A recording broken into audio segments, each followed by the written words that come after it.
meters in from the arena, and people can see from both sides. And what I like about watching Talos working is he has a steady contact in the reins, and I like a horse taking you forward.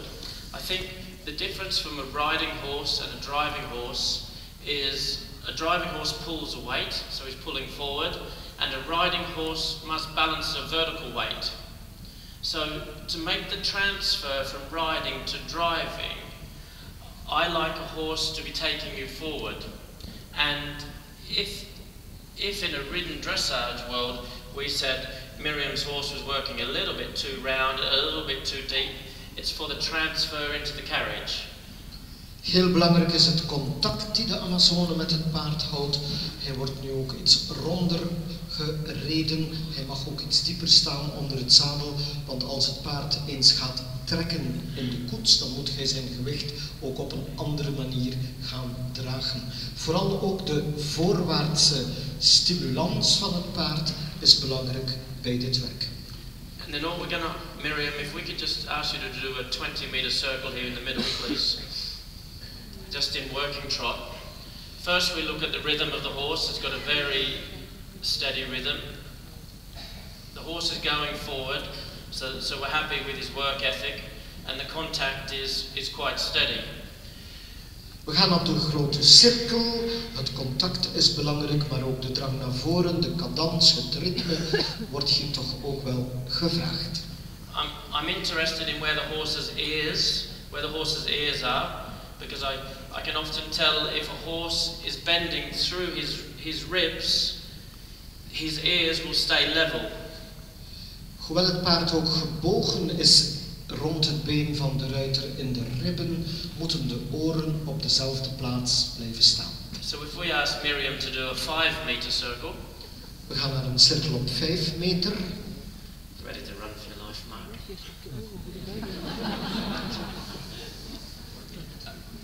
Okay, we're looking for the balance. I'm looking for the hind leg coming through. Belangrijk ook kijken we nu naar de achterhand die zich op deze kleinere cirkel dan toch meer moet gaan positioneren. You can see just a little bit that the left ear is a little bit unlevel. So we would like that horse to become more supple through his rib cage so he can cope with that circle. So one easy exercise Miriam could do for us if possible is a shoulder in on the long side, Miriam.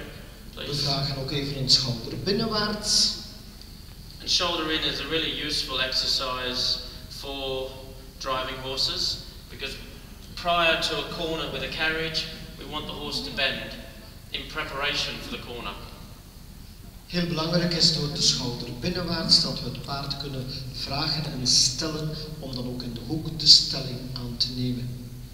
And just a little bit more exaggerated if possible, Miriam. Steady on the rhythm, steady on the rhythm. Okay, so what we noticed then, there was a slight change of rhythm. The horse ran a little bit forward. So that's a sign of his balance. So we wanted to use the hind leg more so that the rhythm stays the same.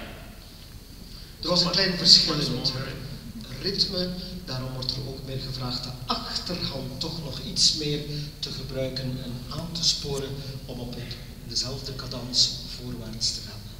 And the one thing that's a common theme through long reining, lunging, riding and driving is the balance in the outside rein. So we're looking for Miriam to take more contact with the outside hand, because the outside rein governs balance, speed and direction. So if you want a little bit more shoulder in, Miriam, more outside rein, and then you're going to have to sit him back a little bit on his hocks.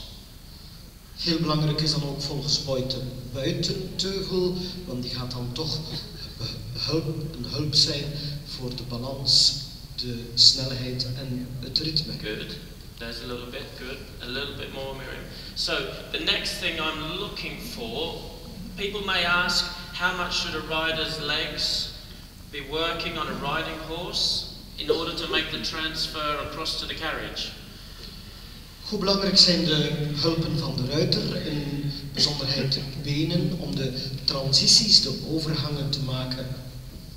And my interpretation for my own private horses is I don't want to see the rider's legs on, off,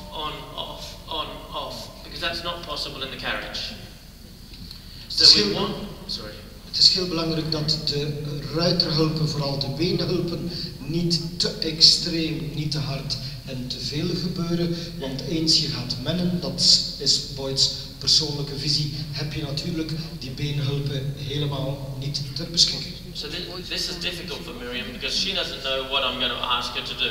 So I would ask Miriam on the next long side to actually take her legs a little bit wider off the horse, and we just then can see how much her legs are balancing the horse or how much the horse is in natural balance.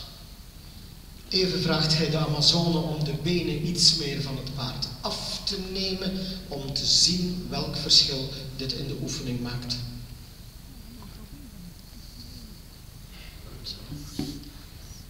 So Miriam, what do you feel when you've taken your legs off now? What's happened to your balance of the horse? Yeah, can everybody see he's a little bit more on his hind leg now? A little bit more on his hind leg, he's come a little bit more open in his shoulder. Doordat de benen er meer af zijn, komt je de achterhand iets meer in het gebruik en gaat het paard toch iets anders bewegen. So we want the horse responsive off the aids. So if she needs to use leg, that's not a problem. But we want more of a response, not a horse relying on the leg. Heel belangrijk dat